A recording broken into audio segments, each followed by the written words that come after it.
Today on Business Spectator, we're joined by Simon McKeon, the current Australian of the Year. He shares with us his passion for business, and he also explores a concept called shared value. Hi Simon, welcome to Business Spectator. Great to be here. Simon, you have a background as a lawyer and a banker, and you are the chair and past chair of numerous boards and committees. You're also a social entrepreneur, a record-breaking yachtsman, and now Australian of the Year. How would you remembered all that stuff. Thank you. How would you describe yourself?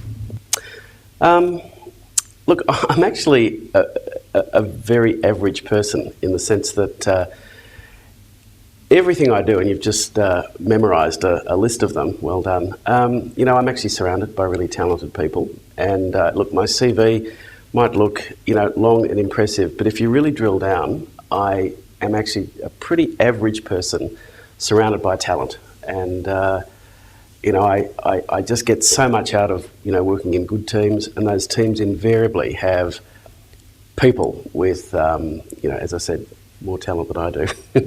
Actually, your wife Amanda said that your CV is very impressive, but actually it's the Simon behind the scenes that is even more impressive.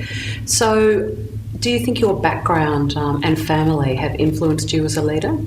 Oh, undoubtedly. In fact, I've had the opportunity this year, to talk about like what shaped me and all that stuff, which I haven't talked about for years. And look, I had, and I say this unashamedly, the privilege of growing up in a, tough, earthy, working class suburb of Melbourne. And I wouldn't have traded that childhood for anything. It was, it was a bit rough. I kind of felt 15 when I was 5, because I had seen a side of life that, I guess many middle or upper class people wouldn't have seen.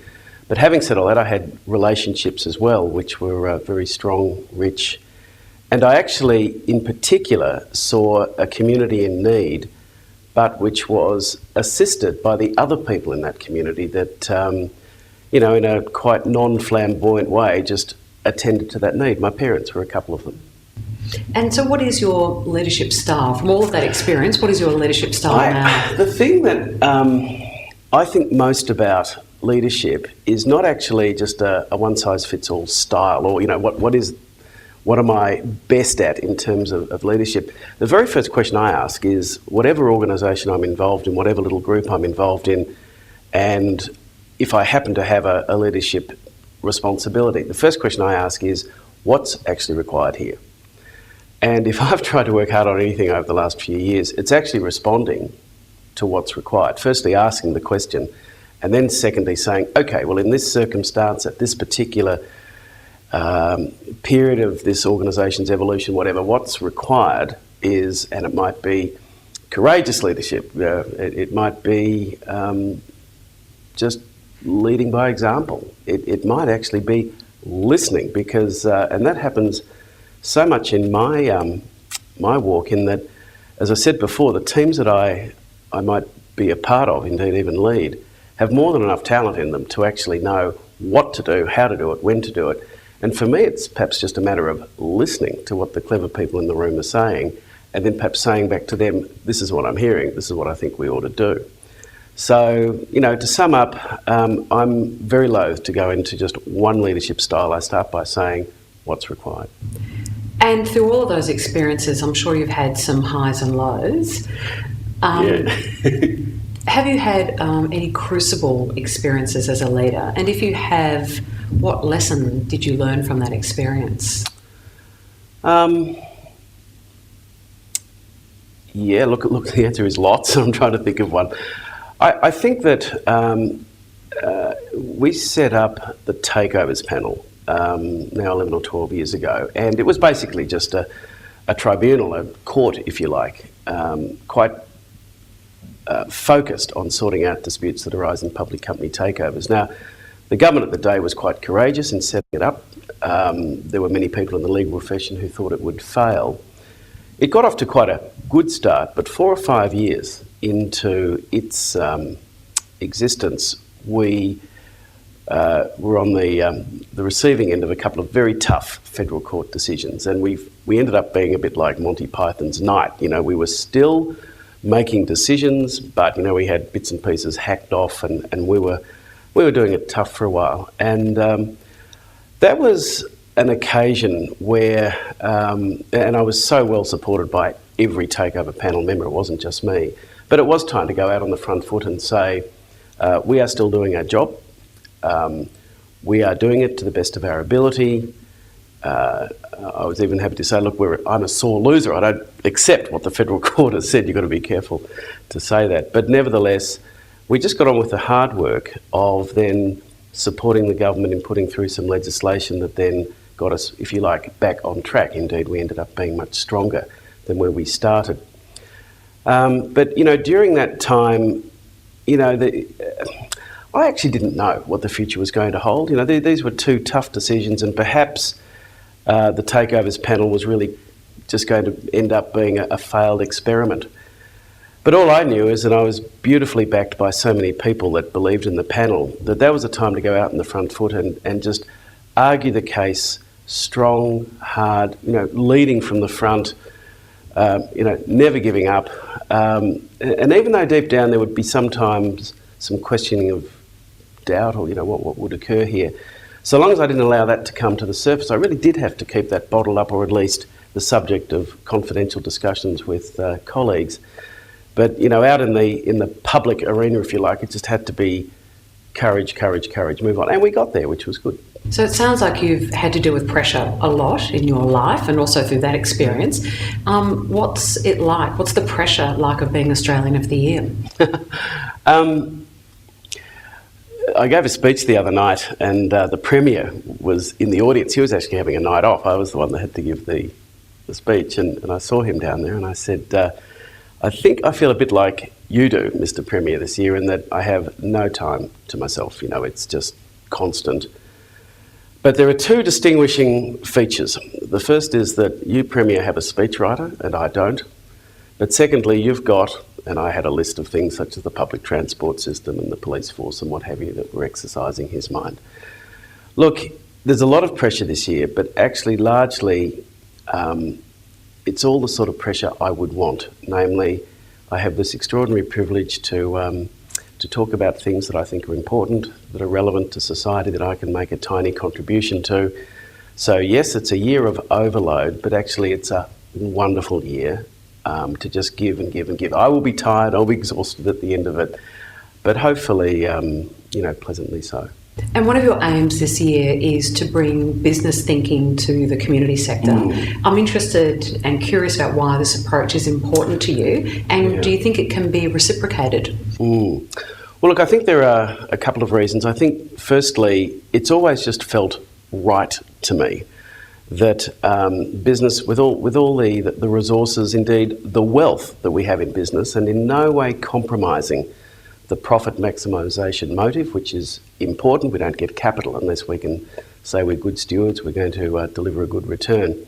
But I just know that resident within business, people, departments, IT departments, marketing departments, all sorts of things that can intelligently actually be put to good use in the community. And I know that I'm actually backed up now by the best business thinkers in the world. Professor Michael Porter from Harvard has coined a phrase called shared value. And what he's saying is that business is so often derided, even though it does so much good. You know, it produces goods and services at competitive pricing, high quality, employs so many people, underpins our taxation, lifted more people out of poverty around the world than, you know, aid agencies. Having said all that, business is often derided. And if it's derided, that's a hard way to make profit. He says that we would go a long way if we were seen as joining in trying to solve community problems rather than standing off the side just asking for a better tax system for us or better IR system, but to be actively engaged and seen much more in solving the insoluble community problems. We won't solve them, but at least we can play our bit. And I think he's right. And the American experience is that the largest global companies in the world, and Porter is close to them, are getting this, and they're getting it profoundly, and led by Gen Y, Gen Z, who won't tolerate just working for an organisation that just provides them with a career ladder and a weekly pay packet. And one of the things that Porter also says is that doing right is good business strategy. So that's absolutely what you subscribe to. Yeah, and I think the business leader of the future, I don't want to be didactic, but I'm going to say has to accept that. I think there's enough evidence. And really the challenge is in accepting that, how do we nevertheless still go about unashamedly maximising profit? Profit is not a dirty word. Profit actually is the reason that we can attract capital and produce the organisations, employ the people that we do. But we're in an era now where we simply have to be cleverer than perhaps we were in the past. And I'm excited about that. In fact, the other thing, of course, is that you get such a huge kick out of doing something in the community sector. I have certainly received a whole lot more back than I've ever given. Some people were surprised when you went part-time as executive chairman of Macquarie Group in Melbourne. Why do you think that is when often women in leadership roles will go part-time for family reasons? Look, investment banking is often seen not as a place for shrinking violets and part-time wimps, that sort of thing. So, look, there was a bit of chatter, I recall, at the time. But, look, I was very fortunate in that, I'd already been in the industry for quite a while. A lot of people knew me, and a few people actually contacted me and, said, have you lost your marbles? And it was actually a wonderful opportunity to have a conversation with them and say, look, not at all. I actually love investment banking. I love business. It flows in my veins, and I haven't got tired of it. It's not as if I've suddenly hit a wall. I've just found a whole lot of other stuff to do. And I didn't want to wait until I was spent, until I was a shadow of what I might have been today. And I said, look, I'm just going to try and give it a go. And Macquarie was brilliant about it. My colleagues around me were fabulous. Clients understood it mostly. And, I really haven't thought twice about it for a long time. You've said that you're hopeless at working out your own 5-year business plan. Why is that? Well, it is firstly a fact. Look, I'm in the business world, we do spend a lot of time on strategy, working out plans that might be short-term or medium, long-term, and we do things as well as we can professionally with precision. With me, I've just got to say that I have been surrounded by doors that have constantly opened, if you like, and they've been opened by people, often in the non-for-profit sector, that have just been extraordinarily inspiring and have said, look, I wouldn't mind a little bit of help here. Would you come on this journey with me?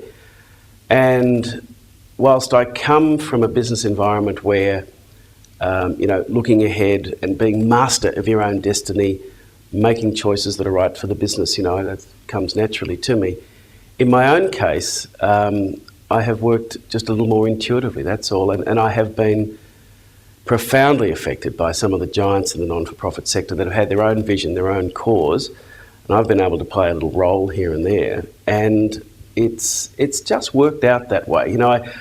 I'm not advocating that it's the right way for everyone. I often sit down with people and they think, now look, if I'm going to be part of the non-for-profit sector, how should I go about it? And we talk about what their skills might be, what provokes them, and it's much more strategic. With me, it just has never been that way. As a world speed sailing record holder, tell us about your need for speed, Simon. Well, look, I've been very privileged to be part of this extraordinary syndicate for a long time now, 30 years, and we have just done the most amazing things at the high-end speed spectrum of sailing.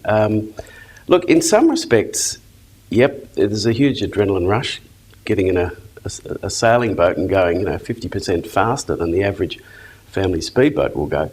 But actually, more of it is about the fact that it's really a large-scale science project. It's this particular world sailing speed record thing is just getting in a boat and going for half a kilometre as fast as you can. You're not racing against other boats. There's no tactics. The course is just from A to B in a straight line. And it's 99% technology. And I'm fascinated by that. I gave up having any science I guess, career, back in secondary school, sadly, I think, but nevertheless I did. But I've always been fascinated by technology, and admittedly pretty agriculturally so, but nevertheless this is a wonderful insight.